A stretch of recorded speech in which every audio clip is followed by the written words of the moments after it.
Halo teman-teman semua, mungkin teman-teman masih ingat dengan cuplikan video tadi. Itu adalah cuplikan opening dari sinetron Keluarga Cemara yang sangat populer pada masanya. Kalau saya tidak salah ingat, sinetron ini pertama kali muncul pada tahun 1996 hingga sekitar tahun 2002. Sesuai dengan cuplikan video tadi, kita akan sama-sama membahas penulis dari naskah sinetron tersebut. Dia adalah sosok yang amat sangat produktif. Dia menulis dengan beragam genre, mulai dari novel-novel berlatar belakang sejarah sampai novel-novel anak, novel-novel remaja, sampai novel-novel bertema keluarga seperti sinetron Keluarga Cemara tadi. Dia adalah Arswendo Atmowiloto.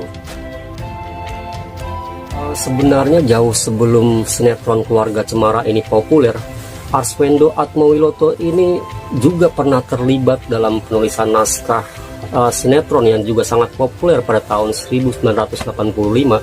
Sinetron ini berjudul ACI. ACI ini adalah singkatan Aku Cinta Indonesia, sekaligus juga singkatan dari tokoh-tokoh dalam sinetron itu yang berjumlah 3 orang.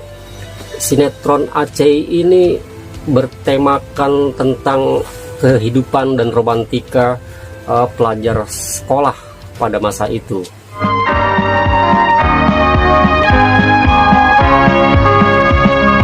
Hanya ada satu cinta, bukan 7, bukan 1000. Cinta kita, cinta bersama. Da da da da da.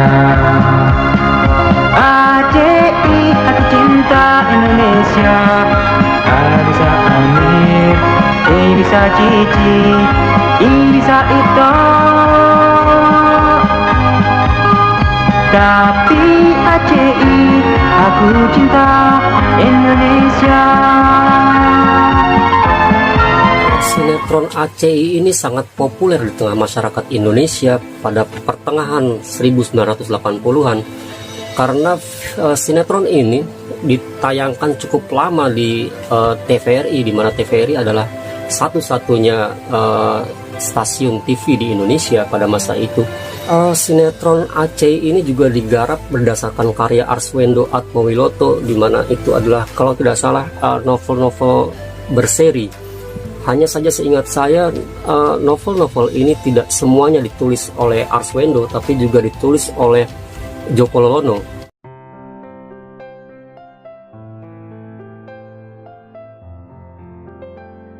Arswendo Atmowiloto lahir pada 26 November 1948 di Surakarta. Dia adalah seorang penulis yang sangat produktif dan sangat aktif, bergiat di berbagai media massa. Dia pernah menjadi pimpinan redaksi majalah Hai, juga tabloid Monitor. Di luar itu, Arswendo pernah juga bekerja untuk beberapa media lainnya. Bahkan, dia juga pernah menerbitkan majalah untuk anak-anak. Arswendo banyak menulis cerpen, novel dengan beragam genre, mulai dari novel berlatar sejarah, sastra, novel-novel populer, dan banyak novel bertema anak dan remaja. Ia juga menulis naskah drama hingga skenario film. Di dunia sinematografi, Arswendo Atmowiloto tak cuma pernah menjadi penulis naskah, namun dia pernah juga menjadi sutradara. Sosok Arswendo sempat kontroversial dan bikin heboh pada tahun 90-an. Ini akibat kasus angket di tabloid Monitor, sebuah tabloid yang saat itu Arswendo menjabat sebagai pimpinan redaksinya. Kasus ini akhirnya menggiring Arswendo ke dalam penjara. Angket tersebut pada dasarnya hanya ingin mengetahui siapakah tokoh yang paling dikagumi pembaca majalah Monitor pada saat itu. Ini sekaligus juga ditujukan untuk menambah oplah majalah yang saat itu disebut sebagai majalah dengan oplah tertinggi di Indonesia. Hal ini ditulis majalah Tempo 27 Oktober 1990. Angket yang bikin heboh tersebut juga diberi rangsangan kepada pembaca berupa hadiah uang tunai. Ide ini berasal dari pemikiran pemimpin redaksi Monitor saat itu yang tak lain adalah Arswendo Atmowiloto sendiri. Angket bertema 50 tokoh yang dikagumi pembaca di tabloid Monitor edisi 15 Oktober 1990 itu dianggap merendahkan Nabi Muhammad yang sangat dimuliakan oleh umat Islam. Menurut angket tersebut, tokoh yang paling dikagumi pembaca tabloid Monitor dalam urutan teratas adalah Soeharto. Ini disusul oleh B.J. Habibie, Soekarno, Kiai Haji Zainuddin MZ, sampai musisi Iwan Fals. Lucunya, Arswendo Atmowiloto, sang pimret, juga masuk di peringkat 10. Sementara itu, Nabi Muhammad berada satu tingkat di bawahnya. Dia berada di urutan nomor 11. Angket ini menimbulkan reaksi keras dari umat Islam dan beberapa organisasi Islam di Indonesia. Arswendo dituding melecehkan Islam. Unjuk rasa pun tak dapat dihindari. Pada 17 Oktober 1990, gelombang massa datang meneriakkan hujatan pada Arswendo. Para pendemo bahkan membakar patung Arswendo yang dibuat dari kertas tabloid Monitor. Menyikapi kasus ini, Arswendo bergerak cepat. Ia meminta maaf secara terbuka melalui siaran televisi pada tanggal 19 Oktober 1990. Ia meminta maaf karena menerbitkan hasil jajak pendapat tanpa penyuntingan sama sekali. Tabloid Monitor juga merilis permohonan maaf di berbagai media dan surat kabar di seluruh Indonesia. Pada tanggal 22 Oktober 1990, massa bahkan mengepung kantor tabloid Monitor. Mereka melempari kantor, bahkan menerobos ruang redaksi. Mereka mengaduk-aduk arsip, menghantam komputer, serta menjungkir-balikan meja dan kursi. Unjuk rasa meluas sampai ke daerah lain. Tabloid Monitor yang tirasnya mencapai 470.000 hingga 720.000 eksemplar kala itu berhenti terbit. Izinnya dicabut pada 23 Oktober oleh Menteri Penerangan Harmoko. Harmoko sendiri juga merupakan pemegang saham tabloid Monitor. Arswendo diberhentikan dari grup Gramedia. Pers Indonesia saat itu bahkan ada yang menjuluki Arswendo sebagai Salman Rushdie-nya Indonesia. Arswendo dijerat dengan pasal 156A KUHP terkait penistaan agama. Setelah proses persidangan, Arswendo kemudian dikenakan vonis penjara dengan hukuman 5 tahun. Di dalam penjara, Arswendo tetap menulis dan menghasilkan sejumlah karya. Salah satu tulisan yang dibuatnya di dalam penjara dibukukan dengan judul Menghitung Hari. Dalam buku ini, Arswendo bercerita tentang pengalamannya di dalam penjara. Buku ini diterbitkan tahun 1993 oleh penerbit Graffiti. Buku Menghitung Hari ini kemudian terbit jilid keduanya yang berjudul Surkumur, Mudukur, dan Plekenyun. Pada tahun 1993 pula, tepatnya pada bulan Agustus, Arswendo Atmowiloto bebas dari penjara. Pada tahun 1995, buku Menghitung Hari yang berdasarkan pengalamannya semasa di penjara kemudian diangkat sebagai sinetron dan tayang di salah satu televisi swasta.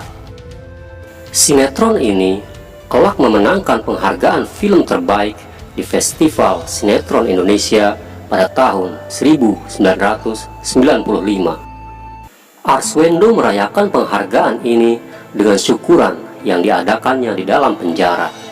Di dalam tahanan, Arswendo konon menulis kurang lebih sampai 20 buku. Buku-buku ini rata-rata memakai nama samaran.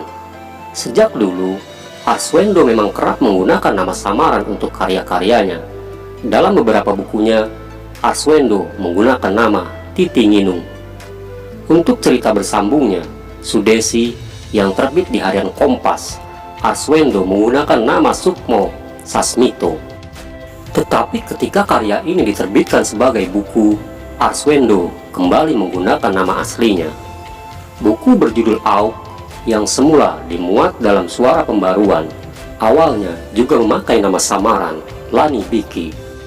Namun ketika diterbitkan sebagai buku, Arswendo lagi-lagi mengubah nama samarannya menjadi nama asli.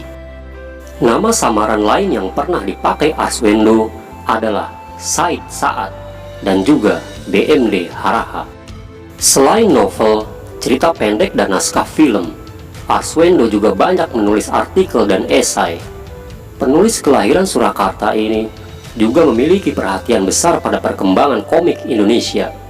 Ia menulis esai dan artikel tentang komik, bahkan kerap diundang sebagai pembicara pada acara-acara dan diskusi tentang komik. Di dunia sinematografi, selain sinetron ACI dan Keluarga Cemara, Arswendo Atmowiloto juga terlibat dalam beberapa film. Film-film itu antara lain adalah Ibunda yang rilis pada tahun 1986. Dalam film ini, Arswendo bermain sebagai aktor.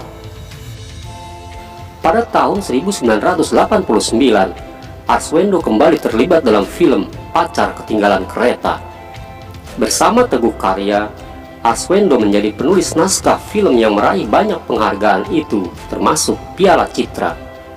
Film Pacar Ketinggalan Kereta diadaptasi dari novel Arswendo yang berjudul Kawinnya Juminten. Pada tahun 2007, Arswendo Atmowiloto kembali berkutat dengan dunia film. Kali ini dia tidak cuma menjadi seorang penulis naskah, tetapi juga menjadi seorang sutradara. Film ini berjudul Anak-anak Borobudur. Pada tahun 2008, Arswendo Atmowiloto kembali ikut bermain dalam film berjudul Mereka Bilang Saya Monyet. Film ini disutradarai oleh Jenar Maesa Ayu, seorang penulis yang juga putri dari seorang sutradara ternama, Sumanjaya. Dalam dunia sinetron, Arswendo Atmowiloto juga terlibat dalam beberapa sinetron lainnya. Sinetron-sinetron itu antara lain berjudul Jalan Makin Membara, Deru Dubu, dan juga Satu Paman Tujuh Keponakan. Sebagai penulis, Arswendo Atmowiloto juga banyak mendapat penghargaan. Pada tahun 1972, ia memenangkan hadiah Sakse atas esainya Buyung Hok dalam kreativitas kompromi. Naskah dramanya Penantang Tuhan dan Bayiku Yang Pertama memperoleh hadiah dalam sayembara penulisan naskah sandiwara DKJ 1972 dan 1973. Pada tahun 1975, dalam sayembara yang sama, dia mendapatkan hadiah harapan atas drama Sang Pangeran. Dramanya yang lain, Sang Pemahat, memperoleh hadiah harapan 1 sayembara penulisan naskah sandiwara anak-anak DKJ 1976. Selain itu, karyanya Dua Ibu, Keluarga Bahagia, dan Mendoblang mendapatkan hadiah Yayasan Buku Utama Departemen P dan K 1981, 1985, dan 1987. Pada tahun 1987, Arswendo juga memperoleh hadiah sastra ASEAN.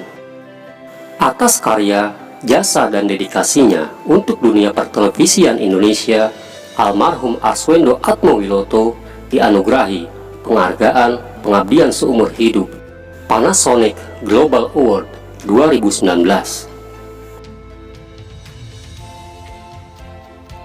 Baik teman-teman, sekian dulu untuk video kali ini. Mudah-mudahan bermanfaat dan saya memohon maaf jika ada banyak sekali kesalahan dan kekurangan.